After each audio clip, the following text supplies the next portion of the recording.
Jadi Muibi, cerita kali ini gue dapet dari temennya temen gue yang nyaksiin sendiri kejadian yang gue bakal ceritain sekarang. Sekitar tahun 2020 kemarin, pas zaman-zamannya COVID-19 di Jakarta, ada satu karyawan, kita sebut aja namanya Yogi. Umurnya seumuran kita lah, kayak masih sekitar 23-25 tahun. Sehari-hari kegiatannya dia tuh ke kantor, terus pulang main sama teman-teman tongkrongannya. Nah, karena lagi COVID, jadi gajinya dia tuh dipotong 50% sama kantor. Padahal dia tuh kerjanya tetap full WFO, tapi tetap kena potong. 50% kan lumayan banget ya, Muibi. Kesel banget lah si Yogi ini. Mana pas COVID kemarin tuh buat pindah dan nyari kerja kan juga sulit ya hitungannya. Akhirnya di sela-sela jam kerjanya dia nyoba-nyoba lah buat main slot, kayak judi online gitu. Awalnya dia deposit kecil-kecil dulu tuh, kayak 50.000, terus balik modal. Bahkan dia tuh langsung hoki, pas main pertama langsung dapat 1 juta.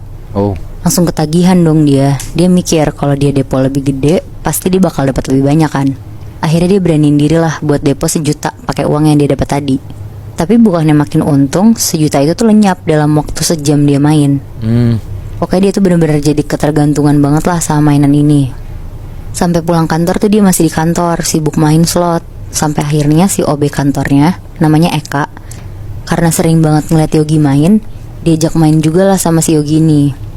Karena si Eka juga masih seumuran sama Yogi, jadi dia tuh malah lebih ketagihan dari Yogi ini, Moibi. Nah, singkat cerita, karena gak bisa lepas banget, Yogi tuh sampai pinjol kemana-mana. Dan sampai gak bisa bayar, Moibi. Stres banget lah dia di situ. Dia cerita juga ke Eka, gimana nih harus ngapain lagi, slot lagi gak bagus banget. Sampai akhirnya si Eka tuh ngasih tahu kalau di kampungnya dia ada namanya pesugihan tali pocong. Waduh.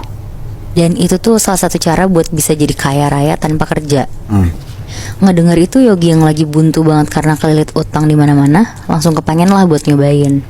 Dia nanya-nanya tuh sama Eka gimana caranya.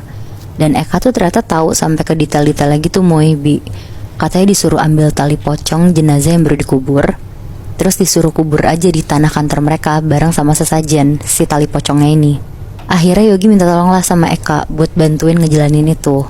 Nanti hasilnya dibagi 2, tapi karena si Eka juga OB dan duitnya juga gak sebanyak itu, jadi dia mau aja kan. Nah, besokannya si Eka tuh disuruh cari sesajennya sama si Yogi. Dan pas pulang kantor sekitar jam 7 malam, mereka mulai nih keliling-keliling nyari kuburan yang gak gede-gede banget. Nyari ada yang meninggal gak di malam itu. Terus mereka nemu nih akhirnya ada satu makam yang lumayan jauh sama kantor mereka. Si Eka tuh di situ udah bawa cangkul. Jadi Eka yang nyangkul, Yogi ngeliatin sekitar, ganti-gantian lah mereka berdua. Sekitar 2 jam akhirnya mulai kelihatan nih jenazahnya. Eka ngeraba-raba simpul tali di bagian kepalanya, diambil terus sama si Eka. Dan mereka berdua tuh buru-buru nutup makamnya. Mereka tuh seneng banget di situ dan langsung ke kantor. Eka sama Yogi tuh langsung ngegali halaman belakang kantornya buat naruh tali pocong sama sesajennya. Anjing, ini bener-bener cuma berdua dan cepet banget gitu. Iya bener Bi. Wow. Karena mereka capek banget abis ngegali makam, mereka tidur-tiduran dulu nih di sofa kantor, sambil Eka tuh bikin Indomie dulu buat mereka berdua. Padahal ya itu udah lumayan malam lah, kayak jam 10-an. Si Yogi sambil mikir, kapan ya ini hasilnya? Tapi Eka tuh bilang, jangan dipikirin bang, nanti tahu-tahu ada aja dah. Singkat cerita mereka makan, terus kekenyangan dan ketiduran tuh. Posisinya Yogi tuh tiduran di sofa, Eka tiduran di karpet bawah sofa. Depannya mereka tuh jadinya TV, sambil ada suara TV juga nyala. Eka yang tadi tidur terlentang tuh ganti posisi, jadi miring ke arah TV. Sambil gesturnya tuh kayak ngambil guling dan make guling. Tapi Eka sambil merem dan tidur tuh mikir, lah kok ada guling ya? Akhirnya dia melek lah. Dan pas dia melek, muka Eka tuh hadap-hadapan sama pocong yang lagi melotot. Wah anjing. Eka tuh langsung teriak di situ, dia ngelempar guling itu, terus langsung ngadep belakang lah buat bangunin Yogi. Yogi langsung kebangun akhirnya. Eka mau kasih lihat pocong yang ada di belakangnya dia kan ke Yogi.